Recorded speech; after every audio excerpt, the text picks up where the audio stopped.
So how's your audio? Just go straight into your mic. You have audio right there on the top? Yeah, just to the mic. We don't have anything special. Good morning, everyone. Welcome to Freedom Friday, episode 6. 6 episodes. Told you I'm committed to this no matter what. So we got a special guest today. I'll bring him on in a minute. We might have another special guest actually showing up later today. But anyway, good morning. How was everyone's week? I hope it was productive and successful and you're staying focused and motivated. If you ever need motivation or support, you know we're here at Free Press Marketing.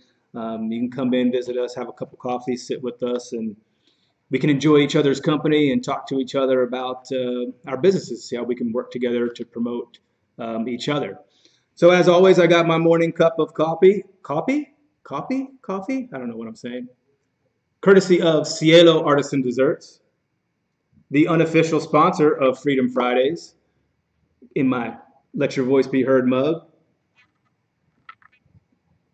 If you would like a mug like this, feel free to contact us. We can get you a mug with any design on it. Shameless plug, shameless.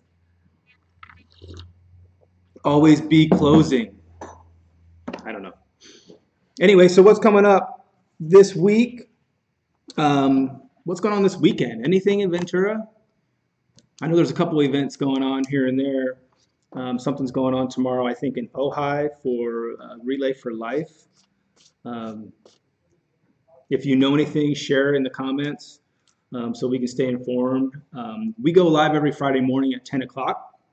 So if you want us to share anything, you can always contact us and see if we can squeeze on some plugs for you or your events that are coming up, especially if it's a nonprofit fundraising event. We want to know about that stuff. We want to help promote things locally in Ventura. If you're a member or a client or you're part of our Thursday morning marketing group that meets here every Thursday morning, if you want to be a guest, come on down. Just shoot us an email, give me a call, Facebook Messenger, smoke signals, whatever you can do to get a hold of us, and we can talk about how we can get you on our show and help create some content for you. We can download this when it's done and edit out all my babbling, and we can, share the video with you, and you can use it on your social media channels and YouTube channel. So, cheers. Happy Friday, everyone. Why do we call it Freedom Friday? That's a good question. I'm glad you asked. Because as entrepreneurs and business owners, we got into business because we want the freedom to live out a dream or a mission or a goal that we have or an idea that we had that sparked the fire and the flame, that the entrepreneurial spirit, and we like that. We were kidding yesterday in our group that freedom in this business is just an illusion, but it's not. We feel like sometimes we're tied down to this and we can't get out and can't do the things. That just comes with proper planning and time management. So everyone knows how it is when you're starting a business. It can be difficult and challenging, but as our next guest just told me, what did you say? The squeeze is worth the juice? The squeeze is worth the juice. The juice is worth the squeeze. The juice is worth the squeeze. That's it. The juice is worth the squeeze. Kind of like this coffee. It's pressed and it's delicious. So anyway, we announced last week one of our special offers that's going on right now. Unlimited graphic design and revisions for only $99 a month. We're leaving this offer open to only 10 businesses or people who want to take advantage of this. As we all know, graphic design can be costly. If you deal with some certain people, it can be $7,500 an hour. And let's just say you're having one marketing piece, whether it's digital or print. It's not just for print.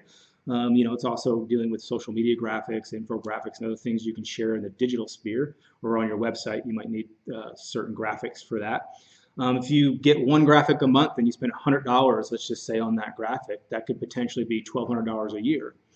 Well, $99 a month, even if you don't use it 1 month, and we actually have it for a year, $999. You can get it for the year. That saves you 2 months. So just right there, you're saving $200. It could be more, depending on what your needs are. So think about that, $99 a month.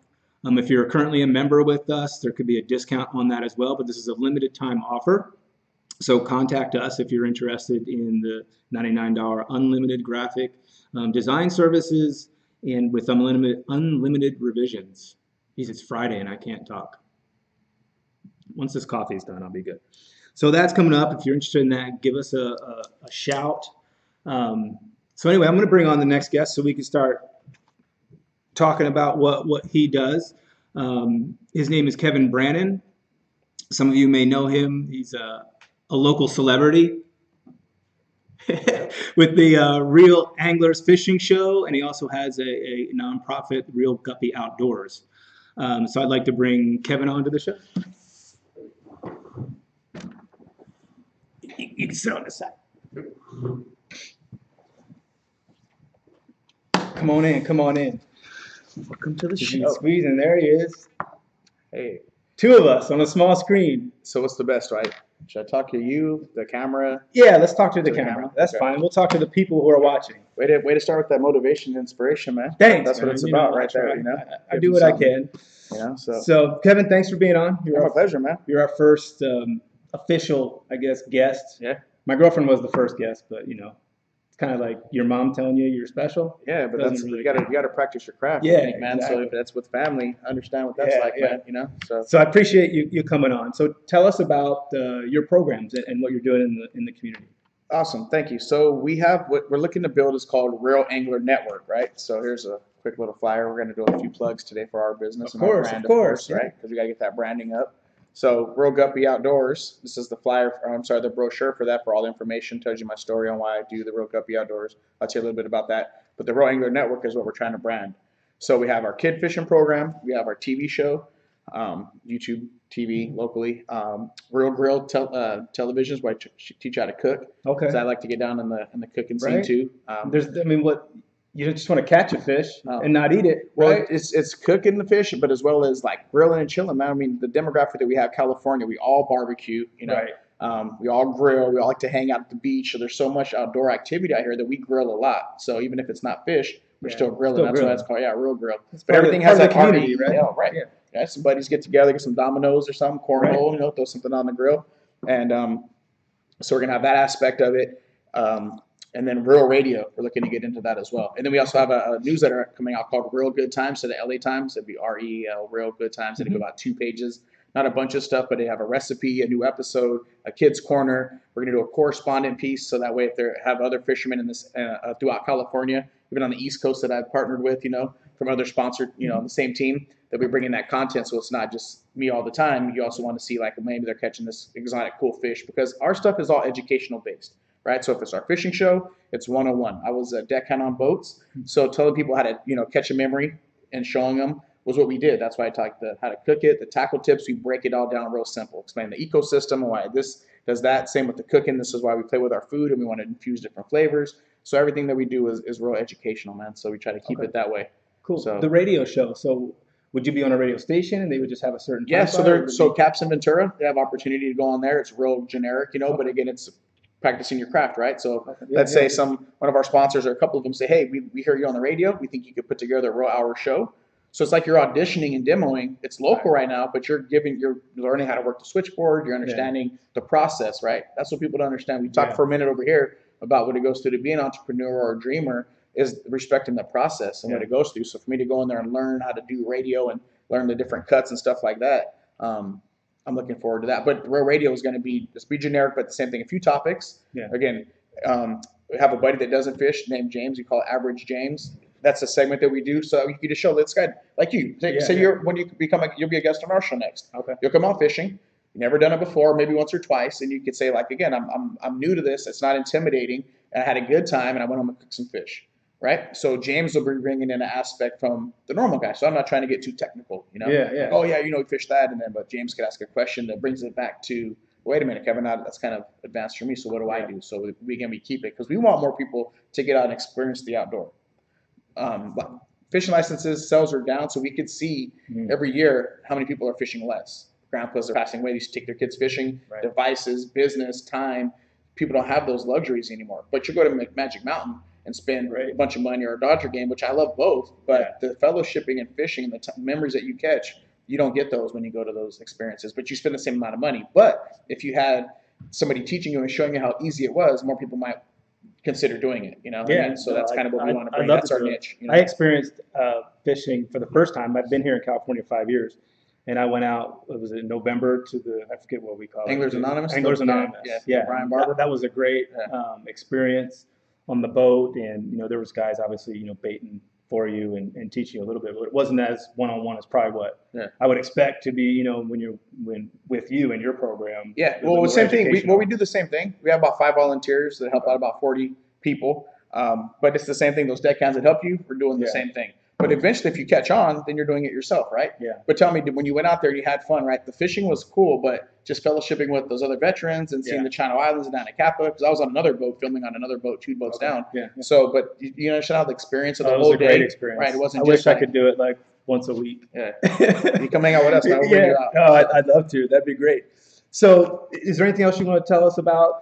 So that's the brand. Okay. We'll talk a little bit about each. I won't hog up all your time because I'll get greedy. That's okay. We'll do the same thing, right? We man. host and we get in it. But so we talk about the TV show. Okay. So we'll talk about Real Anglers Fishing Show. Now, if you notice this logo, let me push it up close. If you notice that, it's the worm catching the fish, right?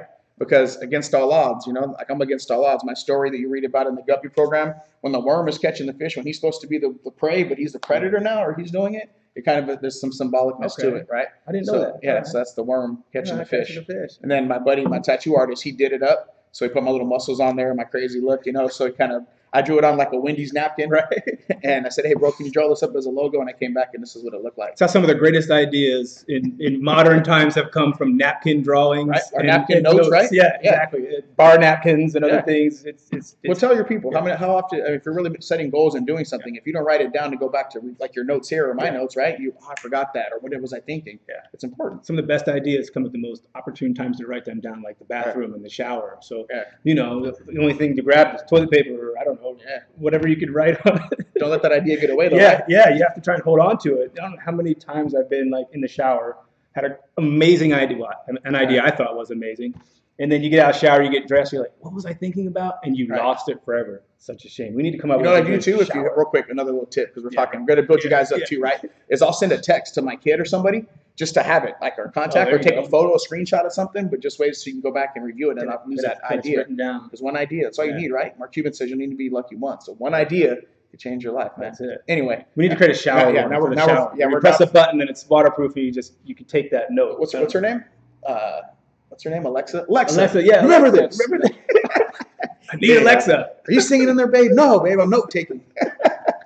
Anyhow, so Real Anglers Fishing Show. It's on YouTube as well, and we're on local television. So Real Anglers, everything is real, REEL. And the same reason for that is that our show is for real people. It's not me all like, oh, you need this $1 million fishing rod, you need this boat or this destination that you're never going to get to, right? Like a lot of shows are. I used to watch Outdoor Network and think, man, I could do better than that. So I put my money where my mouth is. I went to Oxnard College Film Program. I took my ideas from me working on the boats and I wanted to answer those questions, and I was able to combine the two. I wanted to film it. I wanted to show that it was action. Yeah.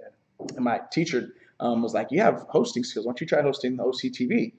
I killed it, So I learned how to do more hosting. But initially, I just wanted to be the videographer and do the filming part. But I wanted the show to content to show more action. Oh, here's one fish, and let me sell you 5 products. Here's another fish, and let me show you. Yeah. There were shows where first 7 minutes, it's all product sales, and then catches 3 fish in the second segment, and then the third segment, he sells you a couple more, and he tells you goodbye. Yeah. And you see one like in Florida where these dudes are like fishing out of their private boat. His studio's the back. There's kids running around playing dodgeball, and their show was more interesting because the content was there. Yeah. It wasn't just the selling. So I'm somewhere in the middle, right? Okay. So we're on YouTube, but Real Anglers, again, is to show and highlight those kinds of things, not, again, all the products. So that's why I break it down real simple. It's not a hardcore show. Hardcore fishermen are like, well, you should do this. No, we have a vision. We're going to stick to our vision because we want anybody to watch it and say, we could do that. Or, hey, honey, have you thought about, Even it makes things seem more accessible and an actual reality as opposed to some dream. Like, I used to watch those fishing shows too, where they're fishing for bluefin in Panama Canal or the Caribbean or whatever. I'm like, oh, that would be cool, but am I ever going to do that? It seems like a far away thing, whereas it seems like maybe with your show, I can see you doing that and go, I could definitely do that. I see myself, being able to do it. You make it more of a reality, I think, for the average person, like myself. And it's like, again, like pier fishing and rock fishing and jetty. That's what's good about the kid program. These things are accessible right here. You can just go grab and go fish the harbor. That was another reason we had a different name for it, right? So we had like one was called like in your own backyard. So we were trying to highlight the Channel Islands National Park. We just happen to live in a really, well, California's cool and all, but we live in the Channel Islands National Park. Right. So you got whales that migrate, you have the islands out there, you have the Chumash land. So there's a lot of history and stuff here. I gotta start philosophizing. I'd be like, that's why the Chumash were settled here, because they have beautiful soil where we grow these strawberries and all of our agriculture, but down this, and then on the ocean, you have an abundance there of wildlife and stuff. So we just live in a cool area, and people will come. When I worked in the sport fishing industry, and I would take reservations, those area codes were always out of the area. So more people came in on a tourism trip to experience what we have in our own backyard. So we kind of had that aspect too. But now we're opening it up like Hugh Hauser. Let's show all of California. So fishing might get you seasick and you're afraid of the ocean. People are scared to death. Let's make an episode about the lake, where how easy it is, and we don't have to catch a bunch of fish. We've submitted some content to some big networks, and they've shot it back and said, if you just fix this and this and that, you may be ready too. So you get that criticism, but you're getting feedback, and you're saying, okay, well, let's contact that. I need more information. So it's been cool. So that's Royal English Fishing Show. We'll move it along. Again, remember the buff, tough little worm. And there's the links are below. So we got 2 links for his 2 programs below. Buff, tough little worm, right? Buff, tough little worm. That's it. Royal English Fishing Show. Okay. And then we'll go to Royal Guppies now. So Royal Guppy Outdoors. I grew up in, I'll give you a little bit of my story why I do this. I kind of grew up in the hood, straight out, from South Oxnard, Port Hueneme. Brother was a gangbanger, mom's was, doing her thing, and my dad overdosed. I've been in the foster care system. So, just fast forward sooner, or to a few years ago, I was able to, when I got my divorce, I lived in a complex, and this was started happening. The kids in our area, when my kids would go out for our weekend time, it'd be like, oh, where guys are going fishing? I wish I could go, And a lot of single moms and stuff, they go in the area. So it was a way to bring in something to give to our own community. When I was working in Westlake and more areas that, a little bit more wealthier, I was kind of studying them, like, how do they get it, right? And if you're from a Jewish prison camp, to where you're a millionaire now, what am I going to complain about, right? So I had a little rough childhood, so start to look at it, American dream. But the thing was that they're taught this. They're instructed that you're going to be successful, you're going to go to college, you're going to have a nanny, you're going to travel. They're the ones going to those crazy exotic places fishing. And I come home, and the people that are serving on their property, they're gardener, I was an exterminator. And, their servants basically were our people, right? Or people from our area getting off the bus, waiting for the bus out there. But I'm studying, how did they get to that point? So I'm looking at, okay, well, they had a vision, they had a dream, they're taught, there's legacy. And that's one of the things I wanted to teach with our program. So it's a kid fishing program, but I'm trying to instill these things. And then as we're growing, we're going to develop where they could network with other and intern in other areas that they might be familiar with. Because I think kids we know, they're sponges. So they'll soak up whatever you give them. Our show is all hands-on. We can our kid's never going to do that. Our kid program, 30 minutes, man. The kid is comfortable. Once they see it's cool, they're touching and getting involved. And that translates into life. If your kid says he wants to be a magician, a magician or a musician. Yeah, there you go. And you'd be like, no, you're going to go and be a doctor. But a kid can make music now that's going to be in a video game. So things have changed. But they might not want to do that because that's not what society wants them to do. I hate the word no. So I said, look, I got a TV show. I had to put in the work that's involved. So all those things are merging throughout our program. Why they're having a good time catching the memory. We've worked with Police Activities League kids. We work with Boy Scouts, Girl Scouts, United Parents, which is an organization that does with mental health kids, like some is that local? Yeah, they're at Camarillo. So they're all local. Foster BC, city center in Ventura. So again, I was one of those battered women, sheltered children. So that's kind of where my area I'm trying. But now that we're growing, like I was telling you earlier, we're kid test a mother approved. One mom finds out about us at a Girl Scout event. She puts it on Macaroni Kid. That mom shares it with this Macaroni Kid. Now we got people from Agora to Santa Barbara showing up to our events. So it's blossoming, man, and it's just just doing your work, but it's growing. No, so, I like the possibilities of what it does for, a lot of kids might not, for instance, have a father. They're a single mom, right? And single moms aren't taking their kids fishing or doing any outdoor thing, traditionally speaking, right? So their ideas or their mindset of what they can achieve or what's possible for them gets dwindled down to like this little. Then they get like pigeonholed into this one thing. This is what you're going to do. Yeah, this is it. This is your life. You're going to live on this block. You're going to die on this block. That's it. But taking kids out of that element and showing them that, look, these things, it opens them up to a whole other world and reality that they weren't otherwise going to be exposed to. We use the word exposure. Yeah, exactly. So you said it. It's all about exposure and exposing kids to things that they can do, sites that they can't, that they're not stuck in that little basically like I was reading a book by Ice-T, and one of them was you're in prison without the gate, without the bars around it, but you have your police patrolling, keeping you in your area. You leave that area. What are you doing out of this area? Right. Let's form an injunction, and then if you go back to where you grew up at, now we're going to take you to jail for being where we told you to go to. Like, how much sense does that make? It's just right? a weird loop. Right. You're So stuck in. So you're stuck in this. You're still in prison mentally, and now we're getting real philosophizing. Right? But we understand that living in Oxnard, right? We see it. We could see $1 million people live on Silver Strand that are balling out of control, and then you could cross over to Victoria, and you got Section 8 in the West Side, right? And they're right next to each other. So we know that stuff plagues our area. So anything that I can do to give back in that area and let kids know that, hey, look, he did it. He overcome hustling in the streets to make that money, which was going to send me down that same road because I want to have the finer things in life. No, I got to go watching these people in Westlake. I got to go get my money up, invest that, and then show my son that he can do the same thing. And then by doing that, you're teaching more people, man. And we're servants, man. If we're not leaving something here, a legacy, and you're trying to help it, people talk about it, but be about it, get involved in it, Yeah. So that's what that's what we stepped up, and like I said, now it's just growing like crazy. I know. So I love it. I love it. So with the Guppy, you can go to Real Guppy Outdoors. Have the link. Everything is real, REL. But we want to get our children books in there. We're gonna have our own fishing pole so that it's self-sustaining. So we'll talk about our fundraiser in a minute. Trying to keep it all like flowing for us. Yeah. But the project is to be funded through the fishing industry to help us keep this program paid for. We don't have any staff right now. It's all volunteers. I'm going to be training in about 10 hours a week to start, but we want to grow it. Like kid programs, we've done a few classes for science and stuff. Some field trips. So it's really growing. And so we want to have our own books, Real Guppy books, PBS style, you know what I mean? So that you can say, oh, this whale-watching book is, goes with this trip, and stuff like that to go with our YouTube videos. So we're branding all of our stuff. And then if we're making content that kids can watch too, like educational, then when they're on their devices anyway, you start watching us and they're watching something that has a little bit more education content and some substance to it, as opposed to whatever else is out there, right? And once they get like, wow, this is pretty cool. I mean, we have parents come out. I send Junior. We're in Walmart buying our whatever stuff, and this mom's like, "Aren't you the fishing guy?" And I was like, "Yeah." And she goes, "Let me tell you, my 15-year-old had a great time." He's like, we made him go with him because actually they're in the foster district, so they're taking care of somebody else, right? They heard from a social worker about our program. So again, we know we're making an impact.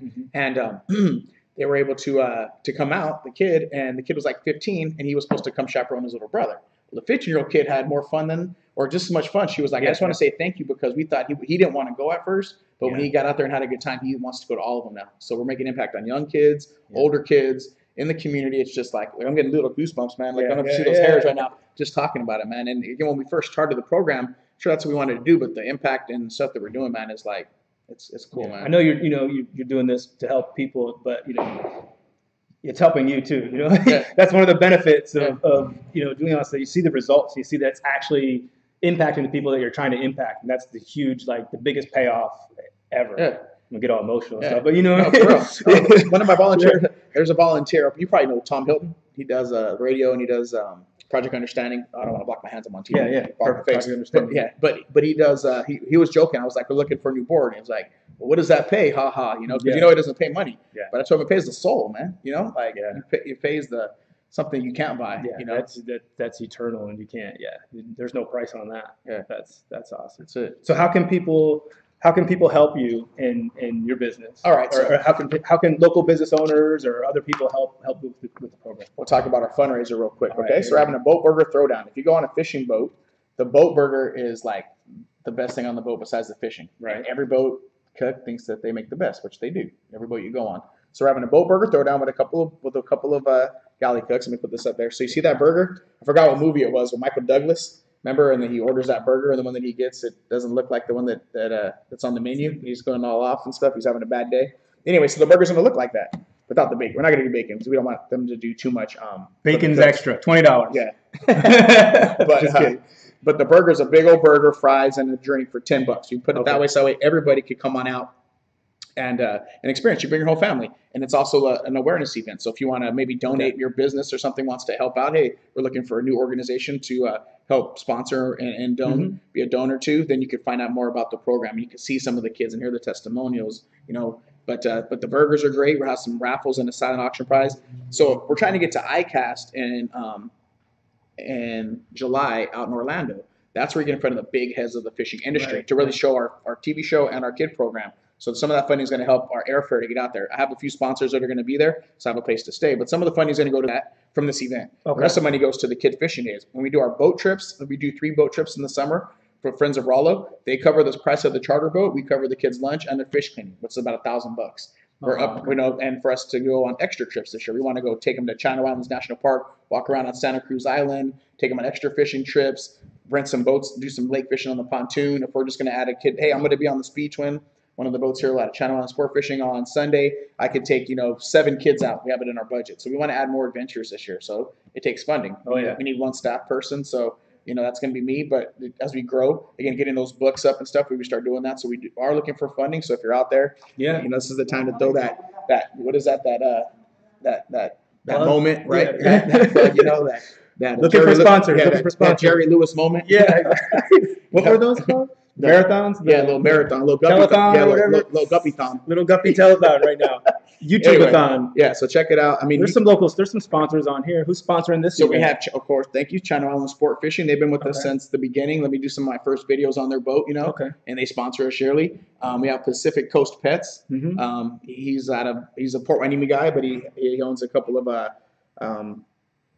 pet stores in Malibu and one like Canaan and stuff in Agora. We have Friends of Rollo. They've been really helpful. So they take kids fishing. They fundraise all year to give organizations like us money, or any organization says, hey, I got 20 kids I want to take fishing for you. They pay for the boat, and they're going to help us out. And then the Eagles is on Savior. So I guess you should plug where it's at too, right? It's going to be at 4684 Saviors Road in Oxnard, and that's on May 11th. 6 p.m. to 8 p.m. Is this on your website or your Facebook page? Yeah, you can check it out. So the Boat Burger Throwdown, that's where it's going to happen. And again, you get a burger, fries, and a drink. And enough for the kids. We're going to have a silent auction and a raffle. We've already been getting prizes. We got Maui Jim as one of my sponsors for the TV show. So they give us a card to raffle off a VIP. You can pick whatever kind you want. Costa sunglasses. We got pelagic. Like my industry, the fishing industry is really stepping up with this because they have to see traction, right? This guy isn't just trying to do something real quick, a flash in the pan, trying to collect money for kids, and then just front, and fake. So now that they can see how many, we've taken over 1,000 kids already, man. Wow. And this last year's on years that we did fundraising. So this time we've been doing it our own. So now again, here comes those blessings for what we've been serving before coming through the door. And we have tons of cool stuff to raffle off. Guys, it's only $10. Like $10 for burger, fries, and a drink? Yeah. And it gets delivered to you by a Guppy. So we have some major Guppies. Real quick, we'll finish that up. So the Guppy problem, you know how Steve, what is it? What's the dog whisperer's name? Oh, dude, I don't know. Is it Mario? Milian. Caesar. Caesar. Yeah. So you know how you use this other dogs that are kind of trained and behave to train another dog. So my son, my buddy's son, a couple of nephews and stuff, they fish all the time. So they get to learn how to serve, volunteer, but the kids, I think, open up when they see another 7-year-old hooking his own bait and stuff. So it's kind of like we're using that. So they're not just like, oh, we're adults and we're here to tell you what to do. No, like they see kids peer-to-peer activities. So we used to get my camera too. So we have the Guppy cam and they're running out. So like all the footage is like, instead of coming up on top, you got, and then it's trippy because you'll hear the stuff that they say when they're on each other only. Like they don't know the kid's filming. So you get like some little sound bites and stuff of actual, what goes on the blacktop on camera, which is cool, right? Because the camera don't lie, but you get to see genuine interaction. Yes. Genuine interaction. So the major Guppies, we call them, and as the kids progress through the program, they can come back and help too. So we do have a couple, like 3 or 4.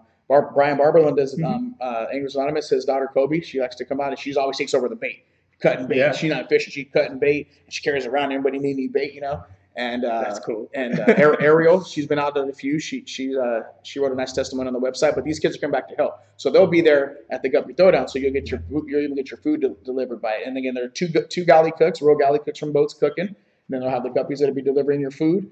And then we'll have some cool silent auction. We'll also be giving information where it's an awareness event. So again, if you want to know about the program, you want to help the program, you think about volunteering, you have an organization that might benefit from us as one of our field trips and stuff, this is a great time to come out and get that information up close and personal. Or you're just a parent who wants more information and to get their kid enrolled, right? Yeah, of course. Come on out and learn more about it and learn more of what they can do to Real Guppy Outdoors. We talked about Real Anglers Fishing Show, Real Guppy Outdoors, the Boat Burger Throwdown, and then we'll leave them stuck there. Watch out for the Real Grill, right? Coming soon to YouTube. Right. Yeah. I'm gonna learn some of this guy's tactics, man. I do YouTube, and this guy's got a setup, so I'm soaking in, just as much for you right now as you are for me. It's a little cool. This is free, so I like using. Who don't like free? don't know. Some people like to pay for stuff, I guess. I don't know. I try to, do it as good and as affordable as possible. Because if I can do it, then so can my clients and members. So good. I'm about to become a client, man, because I like what I see here, man. We've met before, right? We do stuff locally. We do so we know what time it is. So I'm definitely going to check out your style, man. But thank you again for letting me come in. I think that's enough. Anything else on those questions you got for me? Any other events? Oh, well, see, you time date it, right? So what we do, sorry, this is important though. So this Sunday is the kid fishing day at Lake Casitas. I heard you talking about. That's right. I heard you say that. So at Lake Casitas from 8 to 11, we're going to be there, picnic style. So after we're done fishing, we're going to cook up some hot dogs for the kids. Bring your lawn chairs and stuff. Lake Casitas doesn't bite very well like the pier does, but it's a time to just hang out and picnic. But leading from that is that our events are always on the fourth Saturday. We do it every single month. This is kind of important. I don't know why I didn't this earlier. Fourth Saturday of every month, we do a kid fishing program.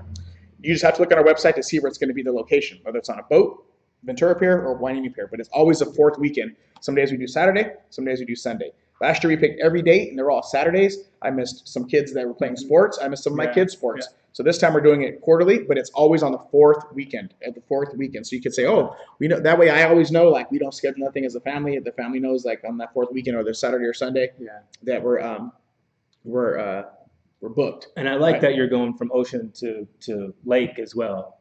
You get some different experiences and different types of fishing, different styles of fishing. When I was a kid going on the pier, I used to think I was going to fall through the cracks. So we get some parents that say they got halfway up the pier and the kid was scared. Wow. So that's why we went to the lake too. Yeah. Okay, that's cool. Yeah, I grew up around lakes. So I grew up in Pennsylvania. So we had a river, not even a quarter mile down the end of the street, that all winter we played hockey on, and then all summer we messed around and caught crayfish and salamanders and fished for bluegills and whatever else we could catch out of there. But I was fortunate enough to grow up there. I didn't really do much. I think I went deep sea fishing or whatever once on a boat, caught some sand sharks and some other stuff. But I really enjoyed the experience out here. Channel Islands is beautiful. Channel Islands, some of the best eating fish. Anonymous. Did you eat your fish that you caught? Did you take them on? Oh man! So here's what happened. No one caught any. What is it? Yellowtail? Yeah. Right. No one. I think the deckhand caught a nice size yellowtail, so he was generous enough to fillet that up and give everyone a little piece of it. So afterwards we had the barbecue, and I didn't bring a cooler. I didn't even think about it. I'm just a noob, right? I had no idea. I was like, duh, bring a cooler, put your fish in, stupid. So I had it in a little bag, and the barbecue had all these where all the sodas were in. Those big plastic things with the ice. So I put my bag of fish like in between the coolers to see maybe that'll keep it cold. Well, I'm over there eating. By the time I'm ready to go, I go and whoever was doing the food picked up everything and took my fish. My fish, man. So I was so looking forward to my first catch and eating that. Here, keep this card, brother. Right? Yeah. And you call me, and we'll take you out with us. I'm about to go out with these guys and eat my catch. Give Brian a shout out too, man. Brian Barber. Yeah. Anglers Anonymous. He takes veterans out fishing. Look him up as well. Anglers Anonymous. Doing big things, and then you have a community thing where the Lions Club came out from Ventura and cooked it up for him and stuff. We were talking about this yesterday on the radio. Kentucky, man, Ventura County is it's it's a city and it's country, but there is a lot of support out here for us. Like you doing this for us, the radio, those kinds of things, man. So we live in a little piece of paradise. But shout out to Brian, man, because I know brother worked hard too, man. Yeah, that was an amazing experience. If you're a veteran looking to connect, with your fellow veterans and have an experience. It's definitely a moving experience when we have that moment of silence on the boat to remember, all of our fallen brothers and stuff. It's a good time. So you're a vet too? I was in the Marine Corps. Oh, thank you, years man. ago. I see your email. It's Semper Fi. Yeah, Semper Fi. Right. Yeah. Okay. I like it because a lot of people don't even know what it is, and then some will be like, "Oh, my dad was a Marine," or and it makes that connection. But when I was younger, I thought it was a fraternity, like almost like a fraternity kind of. You know what I mean? Like in the school, Kind of, but it's some real. If I can't cap you, not just playing around. But Semper Fidelis, it means always faithful. So it's my in my email signature. Yeah, it is. So my clients know that we try to be faithful to them as we are to our brothers and fellow Marines. That means the mission must be the mission. Yep, is to be mission accomplishment, troop welfare, and I forget the other stuff. It's been a long time. But it's in there. Yeah, it's in there. Once a Marine, always a Marine. That's you just it. can't get rid of it. It's ingrained at this point. It's just become part of your overall being. Cool. But anyway, I appreciate you coming on, man. I think we had fun, man. I told you, but just wailed. You know, I host, he hosts. We chewed up some time, had a good time, laughed. Thank you for letting me talk a lot about my information, man. This is pretty cool. I think you got a good, we'll definitely network, man. We enjoy having you on. You come on, anytime. Maybe we'll be a correspondent. We'll come every once in a while to tell you, Right. like, maybe the fishing that's going on or something. Maybe we'll have to go live on location with our show too. Hey, we're about that. The more exposure, the better, right? But a Freedom Fishing Friday we'll try one time. Right? Yeah, Freedom Fishing Friday. Free fresh fishing Friday. I like Say that. that. And then we'll have a fillet of fish Friday that night. Fish fry Friday. That's Fillet of fish typically, fry right? Friday. Yeah, try to say that 3 times fast. Fish fillet fry Friday. Forget about it. Cool, man. Thanks. Anyway, Kevin. Thank you very much, man. Thank you. Thanks for coming on, I'm man. going to go to the side over here. Yeah, go for it. I'll switch sheets. Thank you, man. And I'll continue to babble on. Cool. We do have another guest coming on. I'm not sure when he said he said he's going to get here about 10:45. Mike McBain with McBain Managerial Accounting. But yeah, exciting stuff. I was really excited to have him on. Very passionate. Kevin's very passionate about what he's doing. Definitely has an impact on the community, the people in the community, and on himself, as we saw there. So amazing program, a lot of energy. Definitely someone you want to connect with and be around. Very, like I said, passionate and what's the word I'm looking for? He makes me want to be that way. Allergic? Not allergic. My gosh, I can't think. I'm only halfway through my Cafe de Olla. Let me drink some more. See if I can come up with that word. Nope, didn't come to me. Anyway, we're glad to have him on the show as our first, quote, real guest that we've had on here. Great way to learn about things that are going on in the community, learn about other programs, and learn about what, he's doing in our community. So check that out. I'm going to say it one more time. The links are below to his website. We got realanglersfishingshow.com, realguppyoutdoors.com, and I did look at those sites earlier. Let me see if I can bring it up here for you guys, and you can take a look at them. I'm going to pull up the Real Guppy's website just so we can see what it looks like. And again, I apologize. My computer's slow because when I'm running this broadcasting software, it does slow down my computer, and this is actually not even a laptop. This is a Windows 10 tablet that's running all this all at the same time. So I have to give it a break. Can I come back in real quick?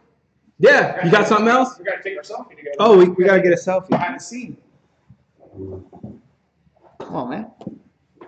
Where we at here? Gotta get behind the scenes stuff, man.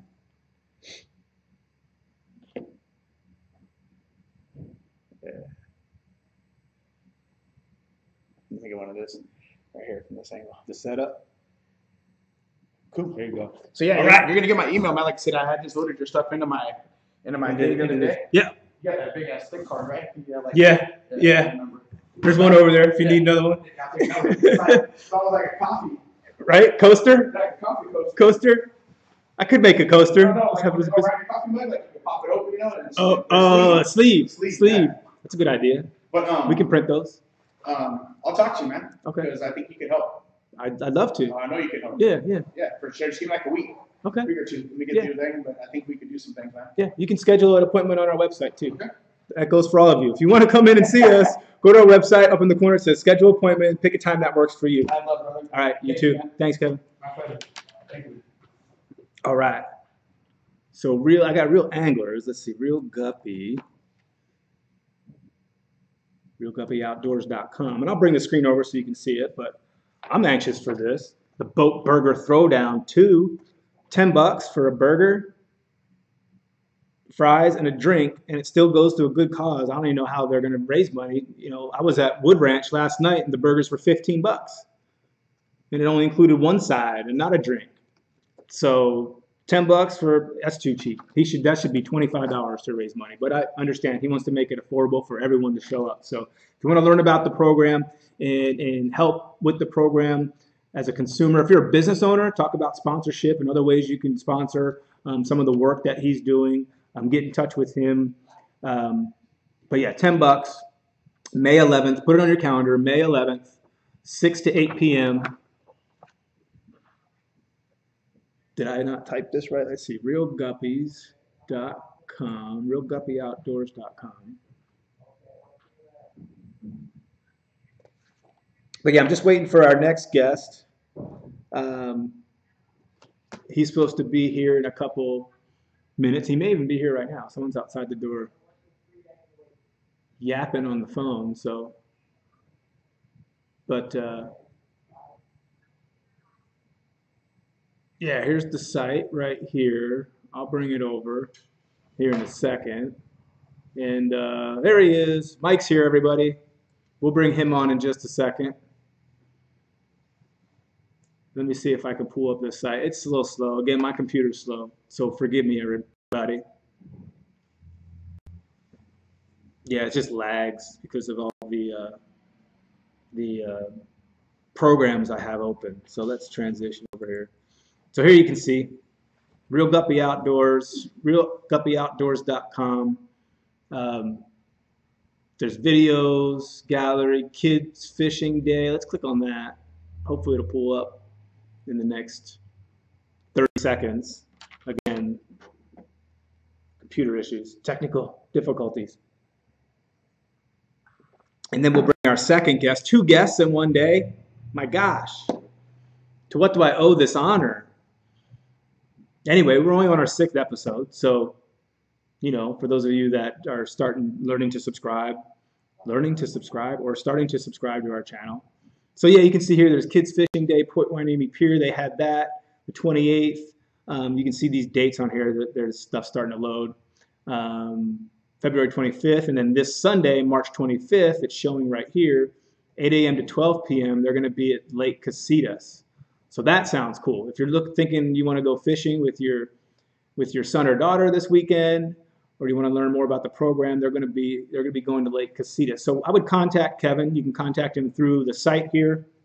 Let's see, I'll put the card up. The links are in below here, but there's his card. Kevin Brannon, 805-248-2166. Give them a call if you want more information about that. So I'm going to shut down the site over here and transition back so you can see me again.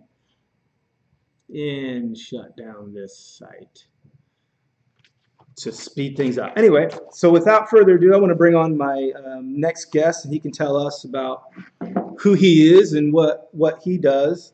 Mike McBain. I can't even talk. You can tell it's Friday. Is anyone else having trouble talking today, or is it just me? Mike McBain with McBain Managerial Accounting. Coming behind me. He's going to come in on this side so I can be close to my computer. I feel alone when I don't have access to my computer. Make sure the camera's good. There we go. Come in this way a little bit. We have to get close. We have to be really close and friendly. So hi, Mike. Do I know you? I hope so. If not, we're going to get to know each other. We're going to get to know each other real quick. So I'll let Mike tell us about himself. So I'm not going to pretend to know everything about Mike. We just met recently. A few of his, call them employees or associates, Jennifer and Melinda. And I think Jennifer is more than an associate. Yeah, just employee. A little bit, yeah. How did I get to know Jennifer? Well, she recognized me about 1975 when she was born. Shortly after she was born, eventually she realized that I was her father. Okay. So we had a moment of recognition there. And Took a minute, but that's she came to realize that's very meaningful. One of your first meaningful things besides being born, right? To recognize other people that are taking care of you. So yeah, Jennifer's his daughter. Played a role in her life, and I had 2 daughters, and I have. I'm afraid to admit 10 grandkids. Wow, 10. 10? Is this true, Mike? How do you have 10 grandkids how's from 2 that possible? daughters? Oh my gosh. Well, if each one has 5, you got 10. 5 and 5. See, this is why he's an accountant. He's just good at math. You can't, go wrong there. So yeah, they're coming to our Thursday morning group. So that's how we met them, and then of course through them we've met you. Angela, my partner, came to your open house. Good. Ribbon cutting. Yeah. Was it a ribbon cutting? I think it was. I think it was. Yeah, I think we had it was. about 40 people from the chamber. I showed up late, of course, because And- I was busy doing work here. But Angela went in our place, so she represented us. I hope. Good. Well. Yes, and it was for McBain Managerial Accounting, my newest business. Okay. And we try to help other business people in a variety of things that they may not want to do, but we will do it for them, which Okay. is count their numbers or beans Okay. or what have they. Right. So yeah, tell us more about you want to tell us a little bit about yourself and your history and what you've done, where you've come from. I mean, My we memory don't, is- we don't have to go all the way back. My memory is not as good as I would like, but I do have a 3-year-old. When I was 3 years old, my earliest memory was I went to one of my friends' homes, and his mother was standing on the front porch with a broom, and she handed me the broom. She said, "Would you please sweep the walkway?" So I took the broom and I started sweeping back and forth. And she said, "No, no, no, that's not the way to sweep." So I handed her the broom back, and she proceeded to show me that you're supposed to sweep in one direction. Pick the broom up and sweep in one direction. So what did I learn from this experience? Because my method was different from her method. I was sweeping back and forth, and she was sweeping in one direction. What did I learn from this? There's more than one way to skin a cat.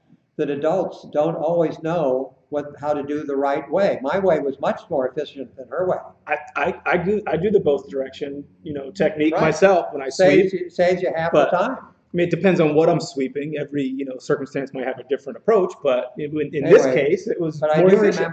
I do remember that I had a career. I started Central Courier in 1977 in my younger daughter's bedroom. She was 2. And I had a phone, a desk, and a Honda Civic. And I built a business up to 50 employees. We were doing $2.5 million in sales a year. And I realized that none of my family were interested in 2010, about 8 years ago, in taking the business over. So I put it up for sale, and I found a buyer. And I continued to manage and own part of it until almost the end of 2013. Oh, okay. And I sold it and stopped managing it. But I had learned a lot of things in the meantime, which I decided to write down in a book. And so if any of your listeners or viewers are interested in how to make money in the courier same-day delivery business, they can learn it from my book. Let's check this out here. Here you go. Okay. Plug for the book, How You Can Make Money Running a Courier Services Business, Same-Day Delivery Lessons by Mike McBain. So not only are you an accountant? Can we call you an accountant? You could call me an accountant because Okay. in high school, LA High, I went to my counselor and I asked the counselor, why am I learning the quadratic equation in algebra? This isn't meaningful to me. Right. So the counselor decided to put me into bookkeeping. At LA High, I was taking bookkeeping, debits and credits, Yeah. double entry. I was learning this stuff. Okay. Then I went on to be pre-med at UCLA, and I didn't understand why I should be a doctor after I was going through their pre-med course. So I took a lot of accounting courses from UCLA. And I worked in a CPA's office for 2 years in the 1960s before I went into business. And learned a lot of accounting. We were doing the accounting for several different variety of businesses all over the San Fernando Valley. And anyway, so I did my own accounting for 36 years at my Central Courier company. So I was the CEO and the CFO, Chief Financial Officer. Yeah. So I kept my business healthy by doing things above and beyond normal accounting. So if you had a business, Troy, what would you want to know about your business, and what would you care about in your business? What's important to you in your business if you had your own business? If I had my own business, what would be important to me? Right now, I would love to have my business more actually developed in not just the products and services that we offer, because we do have a pretty firm grasp on that, obviously, through the years of providing those services. But with what we're doing now with our bigger picture, it'd be nice to have more of a plan, I think, of action other than just a great idea. And Okay. it's been hard to take the ideas in my brain and actually lay them out in a systematic way to actually then provide tasks to be accomplished to reach a goal. Does that make sense? You want to hear what my father advised me when I was growing up? I do, please. Read this advice on the back of my book. The top The top quote. one? The top quote there. It is not important what you do, it is important what you get done. What does that mean to you? That it's more important to get stuff done than it is You- concentrating on what I do. You don't have to do it. Okay. You have to make sure it gets done.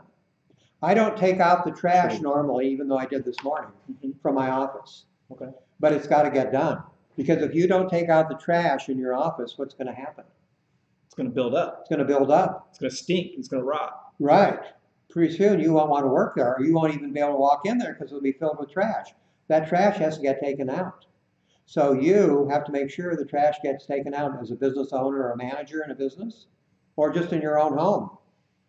So you have to look at the big picture in a business or your home. You have to say, oh, I've got to get all these things done. But you don't have to do them all. You can get help. True. Correct. So if you want help in doing, for example, your accounting, you could call our company or a bookkeeper, an accounting company, and have them delegate it to them. Definitely. Yeah. I wear many hats in our company: graphic designer, web designer, I don't know, everything.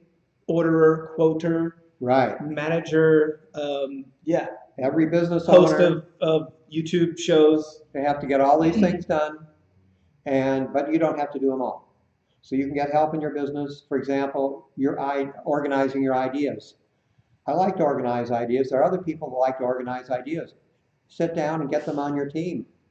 Have them help you in an area that you may not be as good as they are. Yeah, I mean yeah, and it's good. And he brings up what he said brings up a point for myself to think about, and that's just I need to know my limitations because a lot of times as a business owner, I feel like not only do I have to do it all, but then that I can or I should.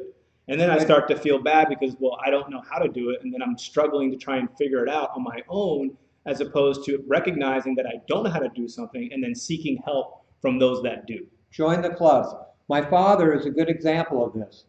He knew nothing about technology or engineering. Nothing. It was pitiful. He never did a home improvement project. If you showed him a hammer, he would scratch his head and say, what is that? How do you hold it? What does it do? He wouldn't know. I'm not kidding. But he built an extremely successful technology engineering company with hundreds of employees. Wow. That made his partners multimillionaires. How did he do this? Employing others. Because he didn't have to do it himself. He made sure it got done. So he was a manager. He was an owner. And he found the talent to help him create a very successful company. Very smart. So yeah, that comes with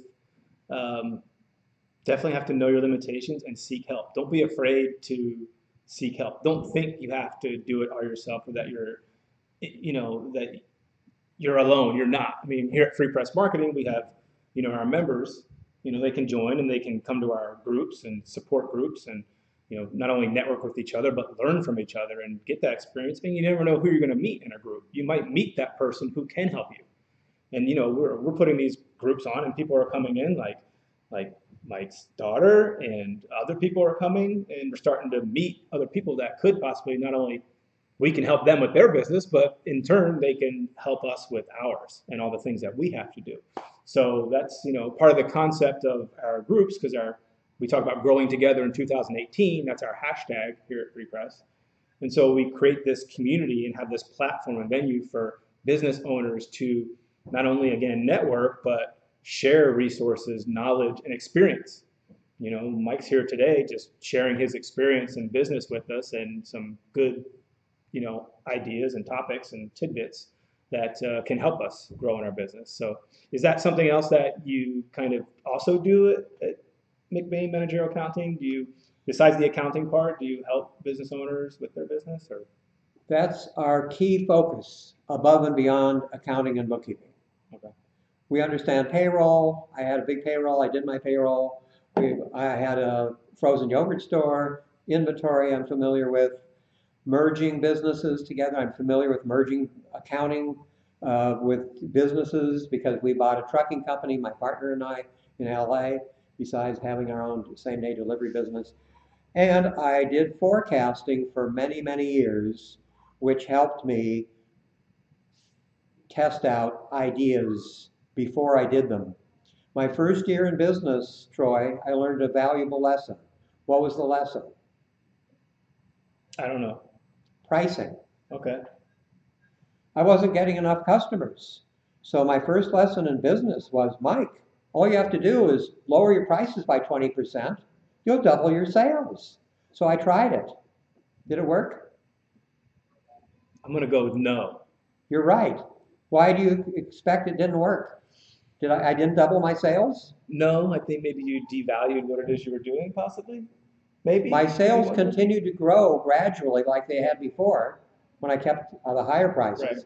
But the decrease in my prices, which I did for 6 months, I advertised it, I let everyone know, didn't dramatically increase my sales demand. So after 6 months, I decided to raise my prices back to where they were. Did I lose customers? No. So I discovered my market was not price sensitive. My customers didn't care what they were paying that much.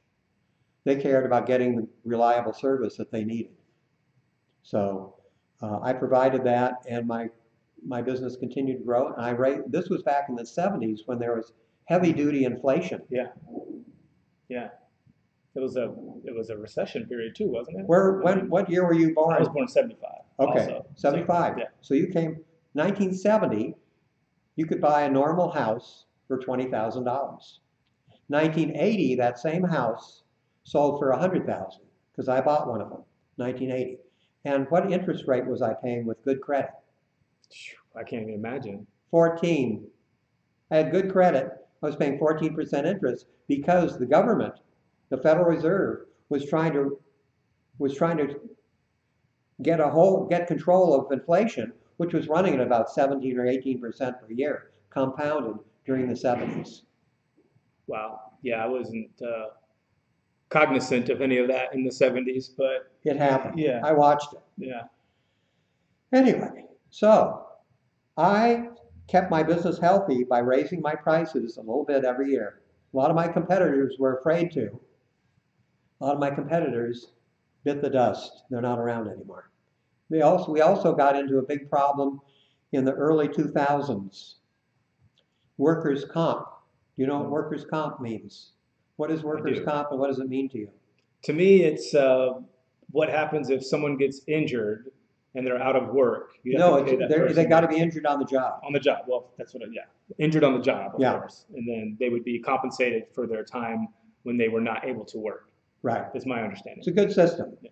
So it helps people who are disabled or injured, or it takes care of their medical and gives them part of their pay while they can't work. It's a good system.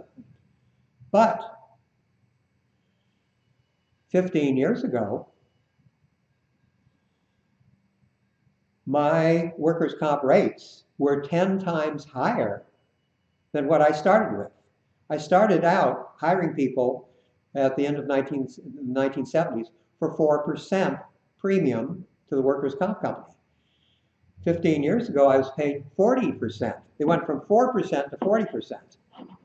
And I wasn't alone. Lots of other businesses in California were in the same boat. There was only basically one workers' comp insurance company in California because it had to be here, state fund. Right. All the other companies had abandoned the market in California because it was completely fraudulent. There are all these people There were attorneys, doctors, physical therapists, chiropractors, a big industry catering to phony claims. It's a big issue. Yeah. Yeah. So these people with phony claims, they get settlements, and life would be good. They hit the jackpot. Basically, they wouldn't have to work. They could go surfing. They could play in the rock bands. They could do whatever they wanted to, and get paid. And then if they ran out of money or whatever, they could go back to work. And the new employer couldn't even ask if they'd ever had an injury, work-related injury. It was against the law to ask. Anyway, so this whole system was really bad 15 years ago. Yeah. So there was a guy named Gray Davis who used to be our governor. He was being impeached. Impeached? Who else needs to be impeached? But he was being impeached. Everybody. California governor. And a guy named Darrell Issa from San Diego, who's a U.S. congressman, he wanted to run for the governorship of California. He called me up. He said, Mike, he said, since you've been on the Workers' Comp Task Force of the Ventura Chamber of Commerce, I'm going to come to your office and talk to you. So we had the press there, the chamber there. He came to my office in Ventura. We got a picture in the paper. I said, Darrell, how are you going to fix the workers' comp system in California? He says, we're going to pattern it after Texas or Arizona. It's going to be a reasonable system where it's not just a slam dunk for the injured worker who's pretending to be injured. The next day, a guy named Arnold Schwarzenegger said, I'm running for the governorship of California. And he said, I'm going to reform workers' comp. And he became our governor. Darrell dropped out. He became our governor, and he said he was going to reform workers' comp system, and he did. My rates went from 40% down to about 8% within 2 or 3 years. That's a big savings. On my labor, my driver's labor, big savings. Big so savings, I lived through it. Wow. He lived to tell the tale, everyone, of the drastic inflation and cost of doing business, in particular, this state of California. So what advice would you have then for an entrepreneur or small business owner who's just starting out today, in today's world, I guess? To be successful, you have to give yourself enough time, because it takes time for people to realize that you're there, that you exist, and that you have a value to them. So you have to give yourself enough time, and you have to look taking notes. Have to look at the big picture. Okay. You have to make sure everything is addressed, and you have to look down the road. So you have to make sure that you have the motivation to stay with this, and that it appeals to your interests and also that you have some talent at it. Even though my father had no talent at it, he had talent as a business manager. Right. Which he knew, and he had faith in himself as a business manager and a business owner, and he was able to make this happen. But it would also help if you had talent in something related to your business, so that you could, understand at least right. what the products or services you offer. It's good to have some kind of knowledge, understanding, and skill at them. Yeah. And then you need a way of measuring. Jim Collins wrote a book called Good to Great, which I recommend to anybody considering a business. He compared different so-called successful companies that are traded on the New York Stock Exchange. For example, Bank of America, Wells Fargo. He compared them, and he showed that one was far superior than the other. So if you had invested in one of these banks 15 years ago, you would have made a fortune, and the other you would have done okay, but not nearly as well as the other one. So this is a great advice. He said you have to have the motivation, the talent, and one other thing, the measurement of how successful you can be and how successful you're getting. And that measurement could be numbers, frequently is numbers.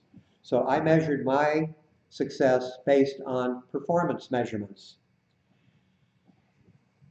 We had different products, we had different drivers, we had different customers. I measured the performance measurements, how the bottom line was affected You as a business owner have your hand out at the end of the line. You have to make sure you get your sales. You have to pay off your expenses. At the end of the day or month, is there any money left over?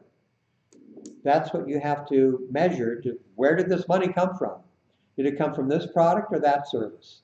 Did it come from that employee or this employee? And we did this. We measured the gross profit margins on 1,000 deliveries a day, every day. I bonused my managers into keeping track of that.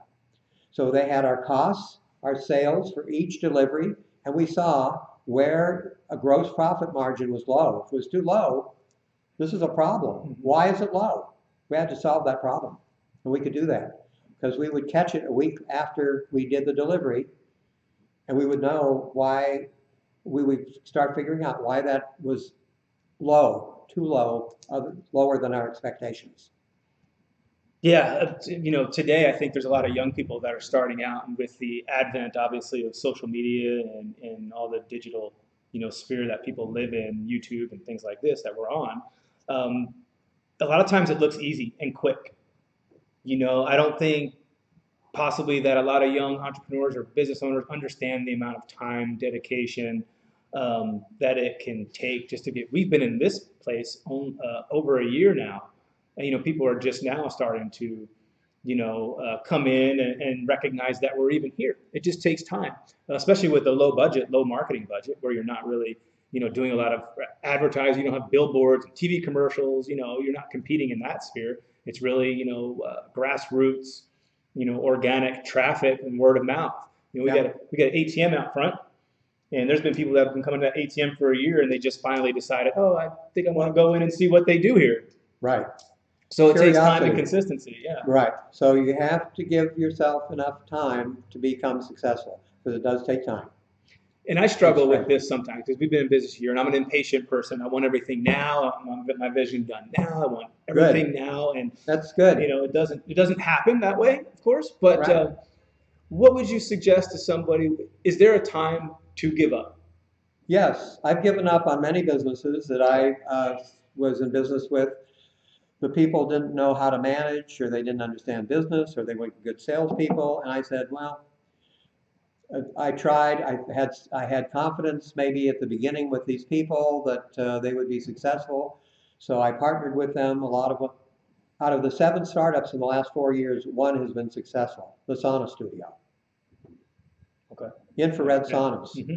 And with her, she has a salt room. She had yoga instructors, but she has put in a salt room. I won't explain to you about the benefits of these therapies, but there is, some people swear by them. And she just took on a subletter, Ventura Cryo. Oh, yeah. Okay. Ventura Cryo. What's cryotherapy? Mm-hmm. I know what cryotherapy is. Cold therapy. Yeah. A lot of athletes use it for aches and pains. Yeah, athletes traditionally would go into an ice bath, which can, be, you have to fill up the bath, pour ice in it, yada, yada, and then you're wet. With this, you're in a chamber, right? Hydrogen, and it or nitrogen. I'm sorry. Nitrogen. Anyway, it freezes you from your neck down for about a minute. So you're spending less time in the cold, and it has the effect of lying down in a bathtub full of ice. Helps with the inflammation and other right pain. So the guy that started this, Alfredo, he realized that he tried it for his own back pain, and it really helped him, and so he was sold on it. So he's in business now. He just started a month ago. Had like a ribbon cutting about a month ago, and he's in business helping people. So how long did it take for the sauna studio? Do you need to take that? That's good. Can you call me back in 10 minutes?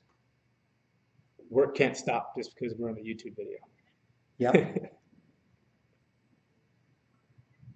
I'm in a meeting now. I'm being interviewed on television.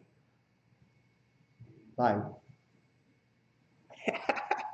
Good excuse, right? Yeah, of course. Yeah, we're live right now. So how long has the sauna studio been in business? 3.5 years. And how long did it take them to actually become a profitable business? Was it? It took a long time. Okay. It took a long time. And the manager there and my partner is a very astute, sharp businesswoman, has a long career in doing business. She was a raiderette.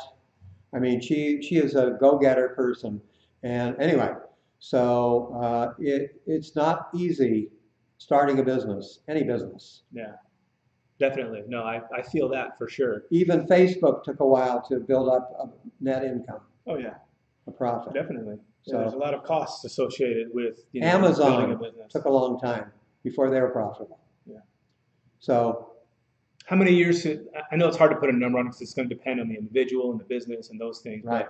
But would you say it should be part of kind of like a 5-year plan, roughly, or you Well, know? usually within 4 months, I can tell if the people that I'm working with have the wherewithal to make this successful.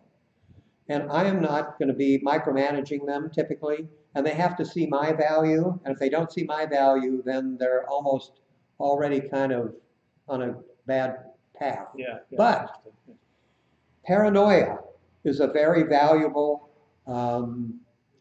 characteristic of startup people because they're looking at all the things that could go wrong and they're starting to address all these things. So paranoia is a good quality in starting and staying in business. Yeah, I experienced that. I understand that. Yeah, definitely. So we talked about time. It does take time. Yeah. For all you people out there. The big picture. Talk to us a little bit about the big picture. The big picture. Yeah. So you have to make sure that all of the things are in place and are functioning in your business. Is your marketing good? Is your operations good? Is your accounting good? Is your management good? All the things, and are your owners happy? You have to make sure everyone is satisfied your workers. Everyone has, if there's a part of this that's falling off, the wheel that's falling off the car, your car is not going to get too far. Yeah. You have to make sure all those tires are inflated and that that the whole car is maintained. Yeah, there's going to watch out for your So weak links. Yeah. Weak links. Because they can undermine your whole business. For example, my biggest competitor in the 70s was a guy in Santa Barbara. He had a big company, but after a couple of years, he got embezzled. He hit a brick wall. He went out of business. My biggest competitor, he had a far more successful business than I did until he got embezzled. And then it stopped crashed his business. So he wasn't paying attention to that aspect of his business closely enough, or what? I mean, he trusted the wrong person to help him with his numbers. Yeah, paranoia. He wasn't paranoid about that. He wasn't paranoid enough. Yeah, gotta get. So how? I would almost say how to prevent that, because that's a whole other probably discussion. Not easy. Lots of people are embezzled. Yeah. My father's business was embezzled. Mm. There are lots of corruption going on in our government. Of course. I mean, that's a whole other. That's a whole other tape. That's a whole other video. But you have to trust the people you're working with until they prove untrustworthy, Right. And then so if you don't trust them, you're going to be micromanaging them and driving them nuts. And so you have to trust people eventually to help you on your team. Yeah, that's been a challenge for me. I've had different people come in and out here throughout it, and it is hard for me to give up certain tasks that I'm used to just doing. Sure. The graphic design stuff. Usually a client sends me stuff and I just start doing it. It's hard to just then give it and say, okay, here, go. It's like handing over your child. Like, of course. So it can be difficult in giving up that space. We're control freaks. I'm a control freak. I had to learn not to micromanage, to pull back and trust people. And if they didn't do it, I would let them go and find somebody else that maybe could. Yeah. Try. So you have to try things. Like I tried my first year. I did the experiment of lowering my prices, not just wondering whether it would work or not. I did it. And I learned from that lesson, it didn't work. There are lots of things that don't work and people that don't work out with you and that you misjudge. It's okay. That stuff takes time. You have to learn. Back to the time thing. But you do the corrections and you'll survive it. So we talked about time, big picture, and then future. What would you say about, is it a matter of focus and keeping our eyes on not just the big picture, but the vision for the company, or describe what you meant by the future again, please? The future, you have to look down the road, and it's good to have a goal because, Troy, you're a young guy. Am I a young guy? I'm not that young anymore. At some point, you're going to realize this is going to come to an end. You're going to say, what happened to this week? How did this week fly by so quickly? Where did the days go? Yeah. It's going to happen more and more as you get older. And pretty soon you're going to say, my God, what's going to happen to my business if I don't find a successor for this business? What if none of my kids or my wife want to take on the responsibility of taking over this business? So you'll say, oh, I might want to sell this business to somebody else. If I want to sell it, how much money do I want for my business to fund my retirement? Because if you're just relying on Social Security or a pension, good luck. Yeah, we saw how that worked out for some people who are now greeters at Walmart and back to the workforce. I know them. Yeah. Anyway. So I started planning for retirement, for selling Central Courier, my company. And I was planning this in the 90s. So I started doing forecasting in the 90s and said, this is my goal. I want to retire 2010 or whatever year it was. And I set a goal for my business to be worth so much for that year. And I set forecasts year by year how I would reach that goal. And it pretty much played out the way I was expecting. So, nice. Yeah, nice. Was lucky. It's not all luck, but you know, it's a lot of planning. A lot of planning. So the future, you have to realize you're not going to live forever. And what are you going to do with your business? Is your business going to survive? My business celebrated 40 years last year because I sold it. If I had shut it down 5 years ago, it wouldn't have made it. Yeah. But it's still successful and growing, and I was part of the 40-year anniversary of my business. Nice. Yeah, all those Even though I employees didn't, too. I no longer own it. He's not the only one counting on that income. You know, he has employees and other people and other Our customers other need vendors us. and customers. Our vendors need us. Yeah. Yeah. Yeah. It's a And chain. it's an opportunity for a new owner, a manager. Definitely. So the future, and then of course measuring. That's where McBain Managerial Accounting can come in and help you. Managerial accounting means measure things. accounting for managers to make decisions about the future. Right. Not just looking back and seeing, oh, this is what we did last year or last month. It's not financial accounting. Financial accounting is historical. Right. So you're looking at the past. The past we can't change, can we? We can change our feelings about it. Yeah. But understand it. But that's fine. But we can't change it unless we invent a time machine. Right. I'm working on that, guys. I hope so. Good luck. Anyway, is there anything else you want to tell us about your business? I do have a link to McBain Managerial Accounting below, McBainMA.com. Thank you. One you want to say? Be happy to talk with anyone about your business. I can give you a one-page goal and find out when you're going to be retiring. And then I can give you the other numbers that you'll need for sales, for example, in that year that you plan to retire.